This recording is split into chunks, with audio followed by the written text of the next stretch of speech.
চাকরিটা ঘুরতেছিল, ওই আটার চাকরিটা যদি তুমি না ধরে দাঁড় করিয়ে দিতে, না থামিয়ে দিতে, ওই চাকরিটা কিয়ামত পর্যন্ত ঘুরতে থাকতো, আটা পার হতে থাকতো। তামাম পৃথিবীর এই শুরু থেকে নিয়ে শেষ পর্যন্ত কিয়ামতের আগে পর্যন্ত যত আমার উম্মত উম্মতানি পৃথিবীর কোনায় কোনায় কোনায় কোনায় আছে, তাদের ঘরে ঘরে এই বরকতি আটা আল্লাহ পাক পৌঁছে দিত। জোরে হবে না? জমজমের পানি পৃথিবীর মানুষ সকলেই খেতে পেরেছে না পায়নি, কিন্তু জমজম কুয়া কোথায়? মক্কাতে। কোথায়? একটু কথা বলে। মক্কাতে জমজমের পানি যেইভাবে আল্লাহ তামাম পৃথিবীর মানুষকে কোনায় কোনায় খাওয়াচ্ছে, সাহাবী ওই চাকরি যদি বন্ধ না করতে, কিয়ামত পর্যন্ত যতদিন দিন আর রাত হবে, সূর্য চন্দ্র জ্বলবে, ততদিন পর্যন্ত ওই চাকরি চলতে থাকতো। আর ওই আটা বরকতান হিসাবে সমস্ত উম্মত উম্মতানি বরকতান হিসাবে ওই আটা খেতে পেত। সাহাবী করলে কি বন্ধ করে দিবে? এই তো ঈমান, এই তো ঈমান। আরে আমাদের ঈমান তো নেতা একটা পিছনে লাঠি মারলে ছুটে যাবে। কথা বলা বুঝতে পারেননি? হ্যাঁ আমার ভাইরা, আমরা তো মুশরিকদের মুনাফিকদের পাঁচাটা মুসলমান। এক কথা শুনছে, পাঁচাটা মুসলমান। আমরা পাঁচাটা ছাড়া আর কিছু জানি না। কুত্তার মতো খালি পিছনে পিছনে খালি ধুম হিলাই, সার কিছু বলবে, সার কিছু বলবে। শুনে রাখো,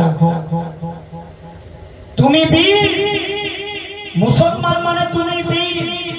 তুমি 36 ইঞ্চি সিনা নিয়ে বলো আমি শেষ নবীর উম্মত, যেই নবীর উম্মত, যেই নবী জান্নাতের উদ্বোধন করবে, তিনার উম্মত, যেই নবীর উম্মতের ব্যাপারে আমার রাসূল জানিয়ে দিয়ে গেছে, সমস্ত নবীর উম্মতেরা লাইনের পর লাইন দিয়ে দাঁড়িয়ে থাকবে। আমার উম্মতেরা আল্লাহ ঘোষণা দিয়েছে সব থেকে আগে জান্নাতে প্রবেশ করবে। জোরে বলুন, আমরাই সেই উম্মত। তারপরেও এই উম্মতরা সব সময় সর্বসময় পিছনের কাতারে দাঁড়িয়ে কেন আছে? কিসের অপেক্ষায় দাঁড়িয়ে আছে? আরে সে যুগে 313 জন নবীর সাথে যুদ্ধ করতে গেল, কাফের মুশরিক হাজার হাজার। 313 জন মিলে আল্লাহ রাসূলকে বললেন, ইয়া রাসূলুল্লাহ আমরা 313 জন, ওরা বেশি। আল্লাহ রাসূল বলছেন 313 জনকে দেখো না, আল্লাহর রহমতকে দেখো। জোরে বলুন, আমরা সেই মুসলমান, সেই নবীর আমরা উম্মত। কিসের ভয়? এখন 313 জন আছে না বেশি আছে? কথা বলে। ভারতে 313 জন আছে না বেশি আছে? বেশি আছে।